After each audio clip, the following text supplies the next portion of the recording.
Jared. Hi, Jared. Thanks. I'm Adam. Hi, Hi, Adam. I'm Luke. Hi, Luke. I'm Lucas. Hi, Lucas.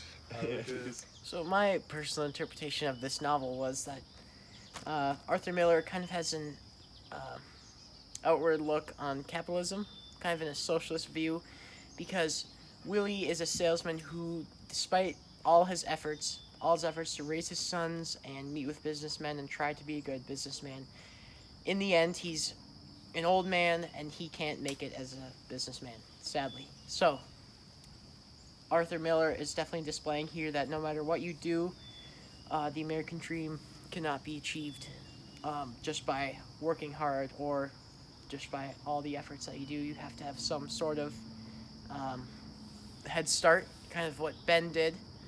And obviously, when Willie says that Ben walked into the jungle and walked out rich, it's kind of faulty. You know, it's kind of a Cinderella story, how he did that.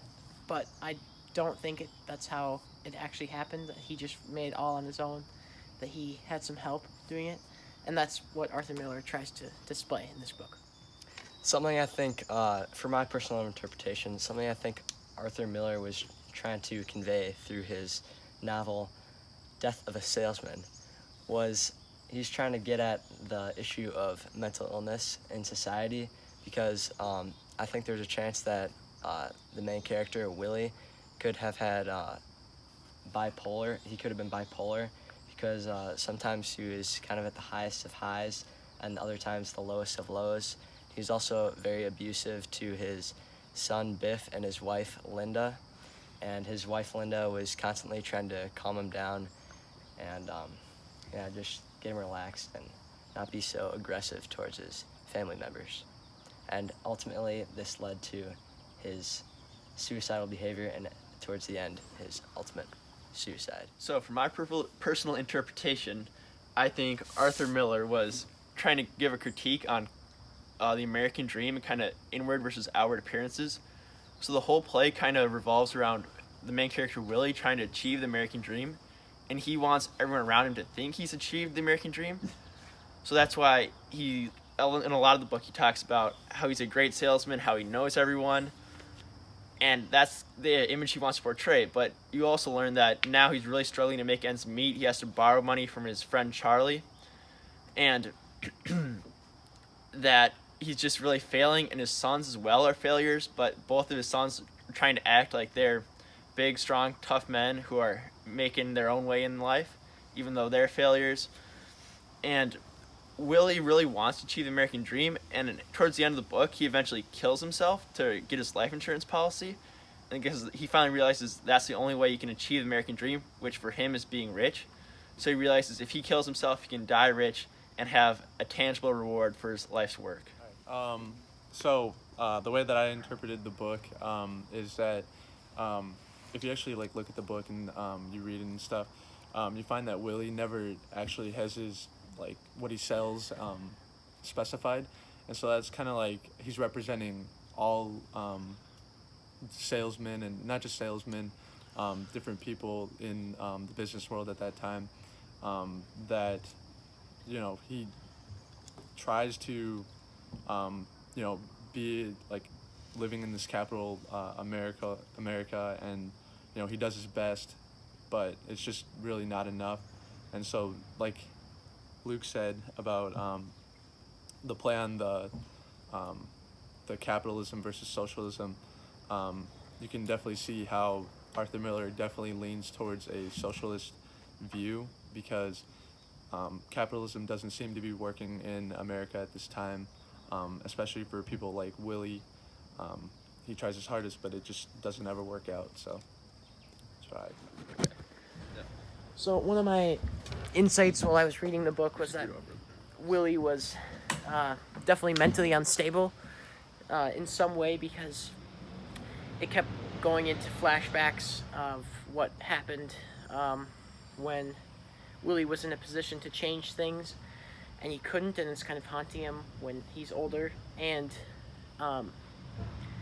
he continually talks to himself just trying to correct it within his own mind before he can correct it in the world because he know it won't change. So I just noticed that Willie was mentally unstable, and it caught up to him at the end, and he knew that the only way he could help his family was to commit suicide. Then another insight I had was in the book, Willie talks about wanting to plant seeds and plant a garden in his backyard. And those seeds kind of represent like his life work and like all the money and monetary success he's had. And in the book, they also discuss how the seeds he's bought in the past have never grown. And towards the end of the book, right before he commits suicide, Willie buys more seeds to plant them. And then that's right after that, right after he plants the seeds, he commits suicide to get his $20,000 reward. So for him, that's like his seeds finally growing, and the only way he's able to achieve his dream of getting a monetary reward and his seeds growing was to kill himself, which is an unfortunate reality. Also, off of that, towards the end of the book, or like at the very end of the book, I believe his wife Linda says, like, we're free or you're free or something like that. Yeah. That also has to do with, I guess, his way of being free was giving his family that insurance money that he got from committing suicide, and that was his way of, redemption in his life, being ultimately free.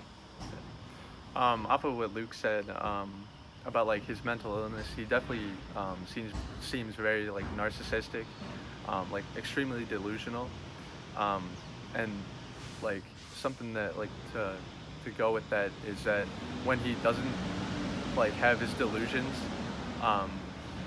like, and he's actually like talking like realistically and like how he's not doing as well as he actually is, he's got like his wife Linda there to kind of like reinforce like that he actually is doing well when he's not.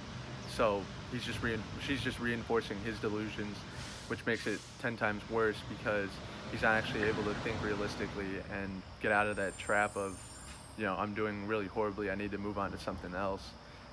And so that's why he just ends up staying like a salesman forever, until he dies.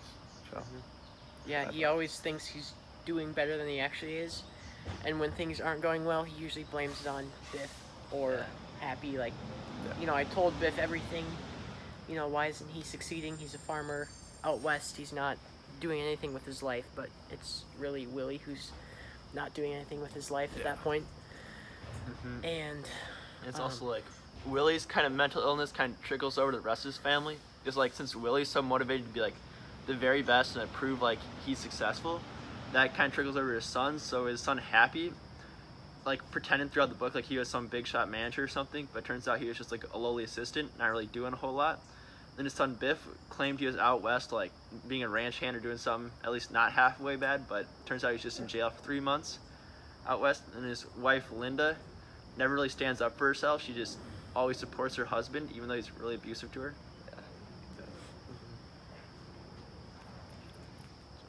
Yeah.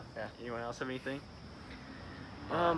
His wife Linda just kind of reinforces that delusional behavior that he keeps having, just like we said about the bipolar.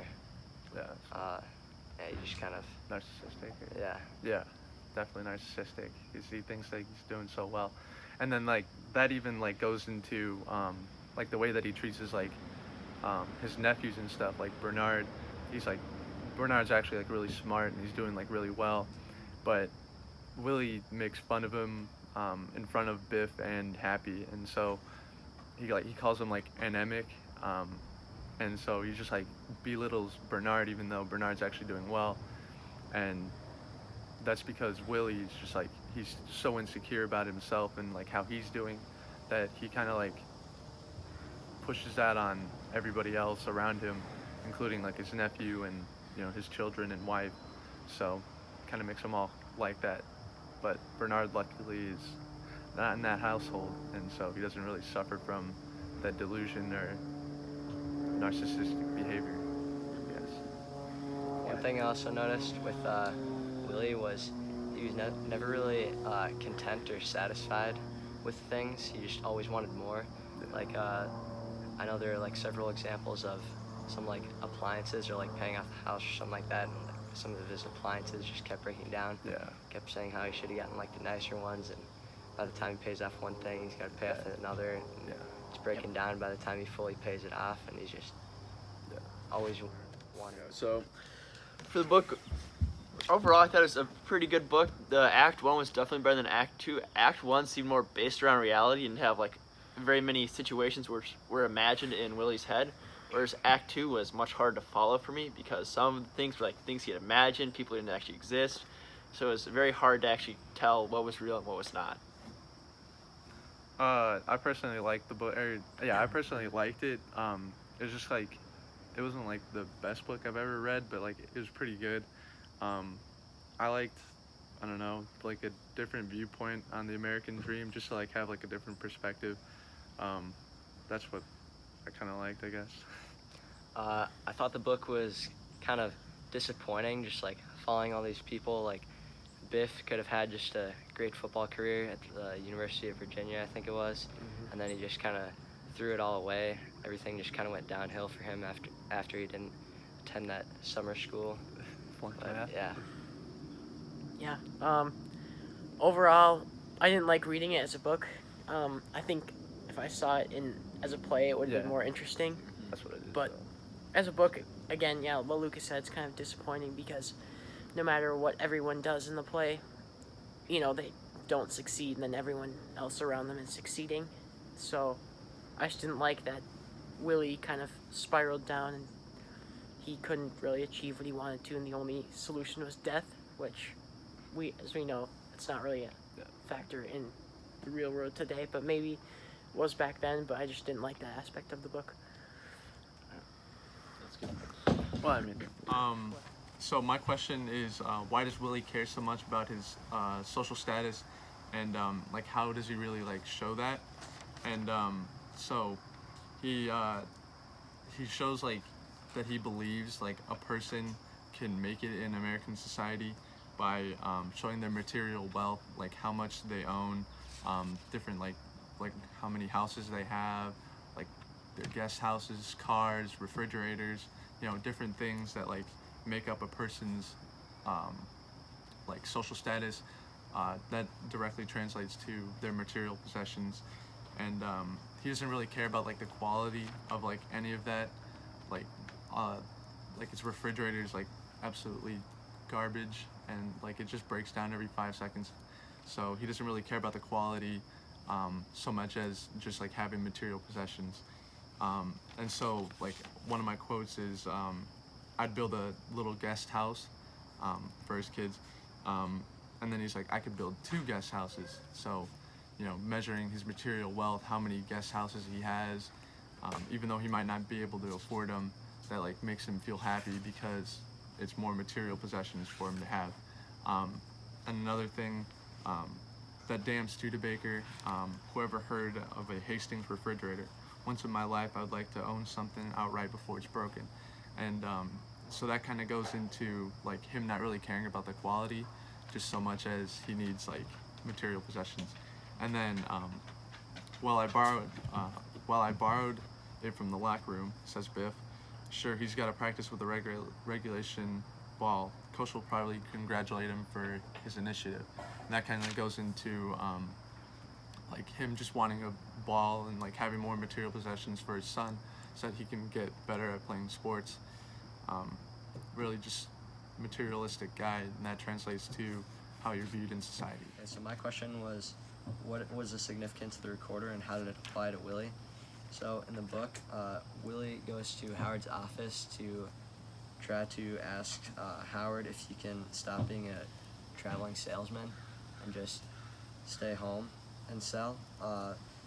So the significance of the recorder is kind of just that Howard can have these luxuries while Willie's struggling to have ends meet.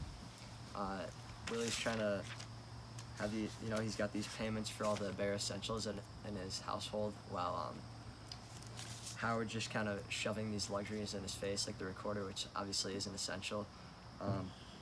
So on page 57, Howard says, records things, just got delivery yesterday, been driving me crazy.